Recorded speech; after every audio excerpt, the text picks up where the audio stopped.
Howdy folks, we got into trouble this past week. Usually I have a show on Thursday. It started last Tuesday, and I want to just throw a warning out to everybody because this happened to me and I did not see this coming, but I saved the problems. I'm going to show them to you. Both of these machines were running production parts for clients, and both of them, my fault, not the manufacturers, because notice they're two different brand names and whatever, but I managed to screw up both of these machines and take them out of business for days. In fact, this one just came back online, I guess yesterday. I ended up having to change the extruder totally. Yeah, the heat break, the extruder, all of it had to come out of there. And that one, same thing. I will explain what happened, and yeah, it's scary. I mean, it's really scary. Okay, if you have a 3D printer or 3D printers, I would love to hear from you if you've had any problems like this, because I'm going to show you what went wrong and how I took it to the next level and went even more into the wrong area. I've got these cheaper spools sometimes off Amazon. They're like $15 or something instead of $23 that I usually spend on a spool. And I saw them being on sale or something, and I thought, you know, I'll get some in because I am constantly going through certain filaments, certain colors and things for the clients that we, you know, produce parts for. And so I got this in, and I am not 100% sure what the brand name was. That's my fault, because I actually, when I see something on sale, a lot of times I'll order it, and it's usually a brand name that I've used in the past, so it's like, to me it was like, yeah, no big deal. But I did get this mystery spool in, and what I'm going to show you is so small. This is thinner and smaller than what's actually the thickness of one of these filaments that's on a spool. And I'm going to put it up against my shirt so you can sort of see it really well, because right now it's white. And I didn't see it at the first. That actually came out of the second machine. The first machine jammed, the SK1. Just stopped printing, and it was a nozzle jam, so I was like, well, this is the first time I've really seen a nozzle jam, but you know, okay. So I bracked the filament out, and I couldn't get the filament out of there. I ended up having to take pliers and actually pull the filament with the heat on and trying to get it out of there, and it wouldn't, you know, it just kept breaking off, but it would not actually, you know, break, it would not extract from the heat block down. It wasn't coming out of there. So I took everything apart, and I actually took a rod and fished through it took the nozzle off and everything, and kept pumping through until some really weird little white chunks of debris came out of there that looked like this, like it's like a nylon, almost like a wire.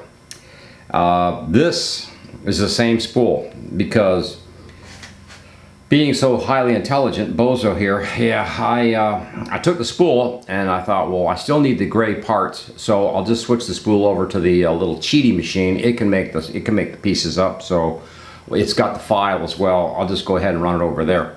Put the spool on the cheaty, and then within half the printer, so all of a sudden the cheaty stopped working as well, and it was like, oh, there's something wrong with the spool. Like, oh geez. So now I've got two machines to tear apart that are both down. That started back on Tuesday, and that went right through the week. I had to get a hold of, I had to actually call an order into Cheaty and order a new brake and, you know, everything, because I got this out of the Cheaty at just above the, right around the brake, you know, the heat brake area. But I couldn't get all of it out of there, and I kept trying to get it out, and I could not clean the heat brake and the nozzle and get it, you know, opened up. So at that point I gave up and just ordered a new, you know, a whole new assembly, because we produce parts, we, you know, we make money from these machines, they have to be running. So it was kind of a really strange deal. I have the two hyper-speed machines because I've replaced the 6 old, you know, bed slingers that I had. So this really put me, 2/3 of my machinery is down, you know. My large machine doesn't even run these things, doesn't even see these spools, so it was like, well, at least the big one's not going to stop working, at least for now, unless I decide to put one of these gray spools on.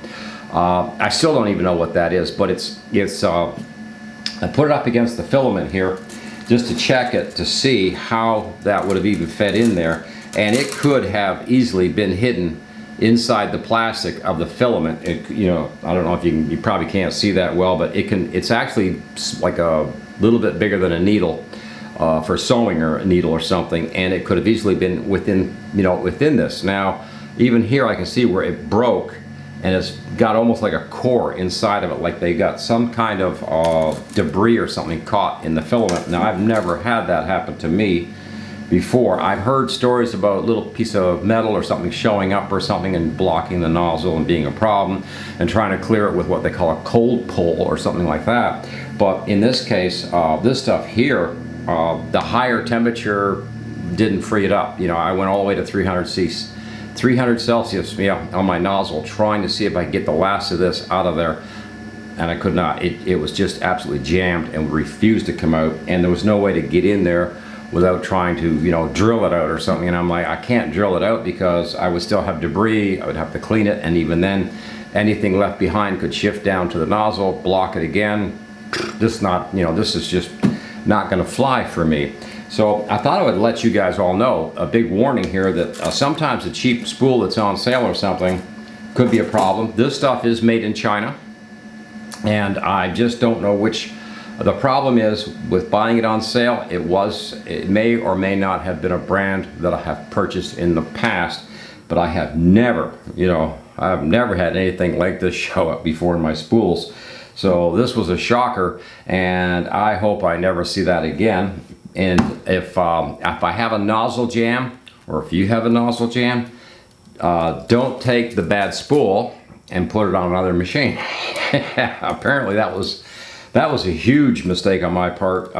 And what's going to happen now is, unfortunately, is these two spools are both from that company because they have the same part numbers and everything on them. So the only thing I can assess at this point would be I'm going to have to scrap all that filament and just throw it in the trash because I can't use it. You know, there's nothing I can do with these spools now because I can't. They can't be trusted, and they may have more bits of whatever this is inside that when it was run and when it was made at the factory, somehow some kind of debris got in there during the process, and that's what we're looking at, you know. And it was like, wow, this is scary, because I just have never had something like this so bad that I could not clear the machines out. Now the SK1 was actually the one that took the first hit, and I was able to get the nozzle out, and I used one of those steel rods that they include with the machine sometimes, like a pin, long pin, and I kept heating everything up and then pushing through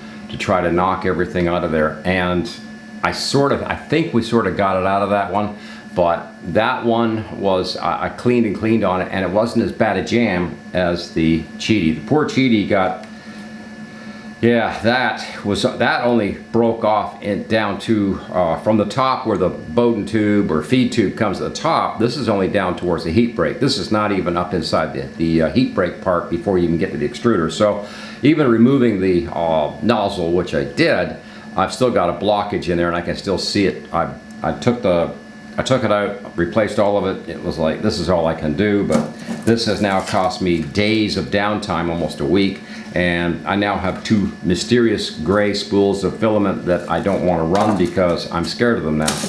So the next spool I ordered was from an old company, and I paid, I guess you could say, the full price or whatever for a spool to get it in here so we could go back to production without, you know, interruptions or costly time. Cheaty was really good. I'm really surprised. The part came out of Chino, California. Got here within days, and so I was able to switch out the heat break and extrude. It was an entire assembly. So all you had to do was basically 2 bolts, take the wires off, put the new piece in, plug the 3 wires connections back in, and started running right away and making some parts. And it was like, yes, okay, good, we're back online and we're running. But the SK1, I was able to clean it out enough that it's working. I still think it's working a little odd, like there still might be something like this jammed in there, but I'm not sure. Each time I stop and pull the PLA back out of there, I check it, and sometimes it's got a bit of a strange pattern to it, like it's almost encapsulating around something like this. And so I still don't know, like I said, I don't even know what this is. I haven't checked it to see if there's any metal in it or anything. We should put a metal detector on it, just see if it beeps, but I think it's just like it's like a stiff nylon or something. I'm really not sure, like a brush type filament thing. I have no idea what that is. But it shouldn't have been in there. And you can see at this end of it, and again, I'll put it against my shirt a little bit so you can see a little bit. This is some of the gray filament that was wrapped around it when it came out of the machine. So this happened at production level in China, of course. Where else would something like that happen? Nice. Now, the other thing I should do is probably lean towards buying what, made in USA or something, if I can identify those filaments. I don't like paying a lot for it because it is part of our price structure to figure out, you know, a decent $20 roll, kilogram roll or something, a spool, to run production parts off for the client. So, you know, the math, the bean counter, you know, this is where we're at with all that. So I don't really want to get into spending a lot of money buying filament that is, you know, it would have to increase my prices or something in order to make that work. But I'd love to hear from you guys if you've ever had any trash like this show up in your 3D printers, because, like I said, this was just, man, this is the first time I've ever even run into something like that. So, wow. Okay, now, there's a lot of companies out there that claim to be, you know, American, that supply filament or something, and they give you all this, you know, it's stocked right here in the US kind of thing. And these filaments come in, and a lot of times I'll take a real close look at the packaging and stuff, and somewhere in there I'll find that little tiny writing that says made in China. So I can't, you know, I really don't trust that, but I have been looking around, and I will continue to shop around. But I would like comments below if you have any particular brand that you recommend that, you know, you really like or something for price and quality. It would be good to hear from you, because I really got floored this past week over this mess. In the past, I used to buy Hatchbox a lot, but they were expensive. They were a little higher priced than others, but they seemed like the quality was always very, very good. What I have slowly gotten down into is Overture. I'm looking at the wall over here for the different brand names. Also, eSun has been, at least it's been good for me. I haven't had any, you know, I have no issues or complaints with them. King Rune supplies their own PLA, and also PETG, and I've been buying a little bit of theirs. The other one would be Sunlu, and Sunlu I'm not so sure about, because it seems like I've had some little bit of inaccuracy with Sunlu, so I'm not totally sold on them anymore. I used to pick that brand name up as being one of my favorite PLAs that would just run. The other one that I really like is the eSun PLA Plus. It seems like it's it makes really good modeling, comes out really good, real happy with it. Dryer wise, I'm using Creality, obviously dryer, and I really like the Creality dryer so far. It is really proven to be the best dryer box I've had come in here, because you can dial it up, set it, let it run for a bit, check the relative humidity in the machine, because it gives you a reading on that, and then of course, you know, away you go.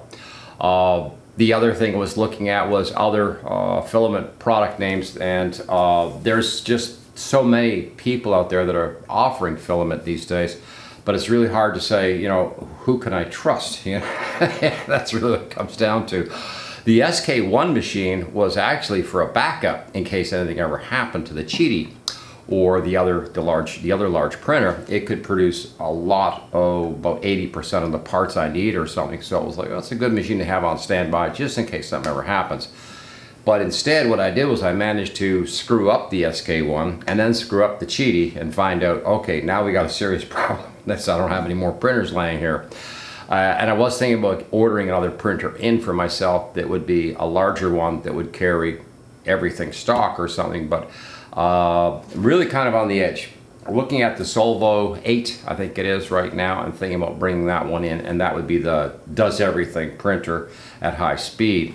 The problem I have with Bamboo Labs is that 256 build plate, it's larger than what I need for any of my small stuff, and it's not big enough for the large products that we put out for clients. So in other words, Bamboo Lab stuff is really cool, but it all falls in the wrong place, and so it has no, it's just not worth it for me to spend money on Bamboo Lab stuff. That's like, there's just no point, there's no gain, you know. It doesn't have the build plate size. If they had a let's say 350 to 400 millimeter build plate machine that was could be enclosed, but was like maybe like the P1P, something like that, but it was a 400, you know, something like that, That would be an interesting machine to look at and buy from Bamboo Labs, because their quality is very, very good. From everything I've seen in reviews, it's one of the better machines.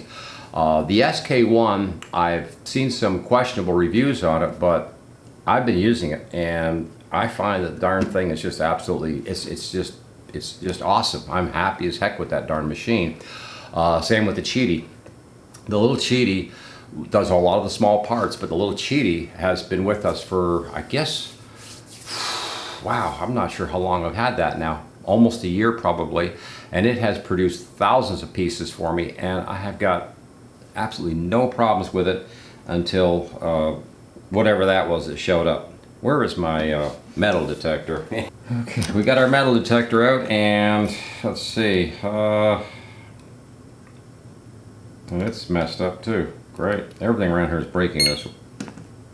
Oh, okay, okay, not working. Okay, it's picking up metal. There's nothing. Yeah, okay, it's not metallic at all. So it's definitely nylon or plastic or ABS. I don't know what the mix, what happened, but let's see this shut off now. Yeah, there we go. Yeah, the metal detector is kind of, looks like it needs to be replaced now. Great. Well, at least it's not metal, whatever it was, the mystery stuff. There's still some of it probably jammed in, well, probably still impregnated in some of the stuff here. The other thing I wanted to talk about was I've got Teshman meters in, and I wanted to get those on Thursday, but we've had this huge mess that happened, almost an explosion in my face, and now the schedule's all messed up. So as early as Tuesday, Wednesday this week, I'm going to try to get the Teshman meters together so we can take a look at these multimeters, because they are really cool for checking stuff out for electrical. You know, they are cool electrical meters, and they have auto mode stuff in them where you can put the probes across and they'll tell you what you got. You know, like, that's a pretty kind of AI built in. Oh boy, or we've heard this before. And we've just got a bunch of tools in from VBOR too, so I want to cover that. Got some crazy stuff. Thank you for watching Coffee Tools. Please like, share, subscribe, ring the notice bell, and we'll be back soon. Over and out.